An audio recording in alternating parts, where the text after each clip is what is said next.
નમસ્કાર સરપંચ સમાચારમાં આપનું હાર્દિક સ્વાગત છે। વાત કરીએ વડાલી તાલુકાના વાસણા રામપુર તારીખ 30 મે 2025 ગુજરાતની પ્રથમ જિલ્લા ગ્રામીણ યુવા ટુર્નામેન્ટનો ફાઇનલ દિવસ આજે મહાફાઇનલનો રોમાંચ અને લોકસાંસ્કૃતિક રંજનો મહાપ્રસંગ વાયુનેત્ર યુથ એન્ડ ફ્યુચર ફાઉન્ડેશનના સંકલન હેઠળ યોજાયેલી વાઇબ્રન્ટ યુથ ક્રિકેટ ટુર્નામેન્ટ 2025નો ભવ્ય સમાપન કાર્યક્રમ આજે શનિવાર તારીખ 31 મે 2025ના રોજ વાસણા રામપુરના નવીન વિકાસ પામેલા ગ્રાઉન્ડ પર યોજાશે।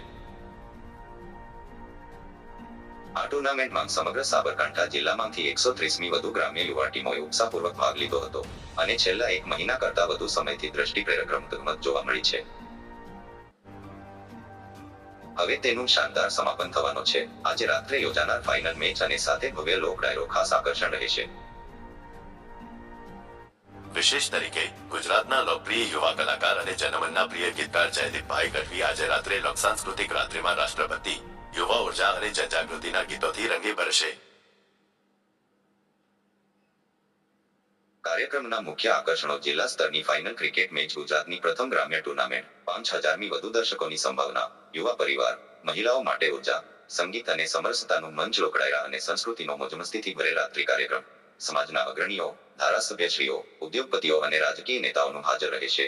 ગ્રામ્ય યુવાનોના ઉત્કર્ષ માટેનો અદ્વિતીય પ્રયાસ। આ કાર્યક્રમનો ઉદ્દેશ માત્ર રમતગમત સુધી સીમિત નથી, પરંતુ તે યુવાનોમાં રાષ્ટ્રભક્તિ, સંસ્કાર, સંગઠનબળ અને આત્મવિશ્વાસ જગાવવાનો છે।